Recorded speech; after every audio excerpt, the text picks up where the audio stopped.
I would like to go back first to the recognition that indeed Eastern Africa is one of the fastest growing region in Africa. And even if you compare it with global growth rates, the growth rate has been quite appreciable. This has been quite true in the last 8 to 10 years. So it has been a sustained growth that we have seen in this region. So in that sense, there's a lot to celebrate in terms of a region, sometimes in a very difficult global economic environment, has managed to sustain the development and growth paths that we have seen in our member states. Now, in terms of the key challenges, of course, there are many challenges that we need to watch out that might reduce the level of growth that we see or undermine the sustainability of the development that we see. But the key one, I would say, is infrastructure and finance. How do we finance are the two areas that we need to pay a lot of attention. Fortunately, if we see what countries are doing, they are paying a lot of attention in terms of bridging the infrastructure gap, and there is a lot of experimentation with new source of finance to continue the growth trajectory that we are seeing. All right. Allow me now to push you on something rather very interesting. We've only seen 5 countries out of the 14 East African countries contributing to about 90% of the GDP. That is Ethiopia with 25%, Kenya coming in around with 24%, DRC is at 14%. I cannot go through all the numbers because I don't have them by heart, but then we're only seeing those happening. What is happening with the other countries that are contributing to 1%, 3 mega numbers? Yeah, I think we need to differentiate 2 things. One is the size of the economy, which is the total GDP of the Eastern African region, which you mentioned, and how 5 countries account for basically up to 90% of the GDP of the region, and how we have the rest of the countries are accounting for a small portion. But the other part is the dynamism and the rate of growth that we see despite size differences across these countries. For example, of course, if you go to Tanzania, Kenya, a relatively much more mature economy in our region, and Ethiopia, these are large economies. Therefore, by sheer nature of their size, you would see that they would account for a big part of the GDP of the region as a share of 14 countries, because we still have small countries like Djibouti, Eritrea, Comoros, Seychelles, and so on and so forth. However, that can be misleading in a sense if you look at how each country is performing, large or small. For example, take the case of Rwanda. It has been growing at a rate that is classified as number 2 in the continent in the last few years, anywhere between 8 to 10% growth rate.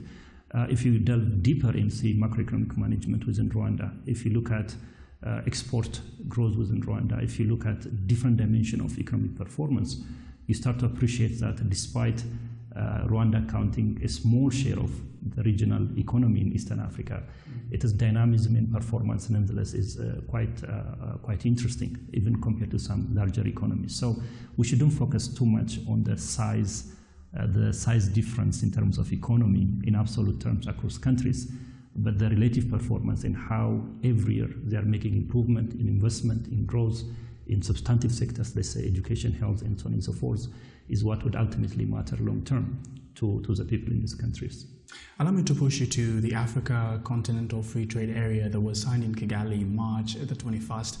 This will see intra-Africa trade grow by 52% close to 2024, which stands right now at 16%. How do we better implement such a humongous deal, agreement, when we're still seeing sluggish economic growth, when we are still looking at intra-regional trade not really growing? How do we better implement that if we have not really harmonized our smaller systems? Your concern is interesting and important. In a sense, we have now a continental framework that is rather large. That is rather large, and if fully implemented, we're saying you'll see intra-African trade increasing by at least 52%, even more in some analysis. This is a good news. On the other hand, you're saying there are stalling intra-African trade growth. For example, in the EAC, we have seen improvement in intra-regional trade, but it seems to have stabilized in the last few years for many reasons. Now, the issue is, fortunately in this case, we have done experiments from which we can learn. We have ECOWAS, we have SADC, we have EAC, we have the COMESA experience. So the way this trade issue has been handled in Africa was to experiment within each region in smaller pieces and put the building blocks together as originally was designed by the Abuja Treaty. Now, if you look at it, let's say, for example, EAC, even though intra-regional trade has more or less stabilized in recent years, it wouldn't have been where it is if there was no EAC harmonization and intra-regional trade promotion within that region.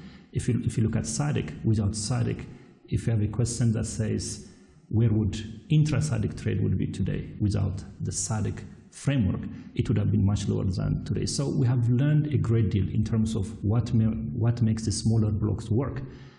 It is around harmonization of policies, so it makes it easier for goods and services to flow within this region.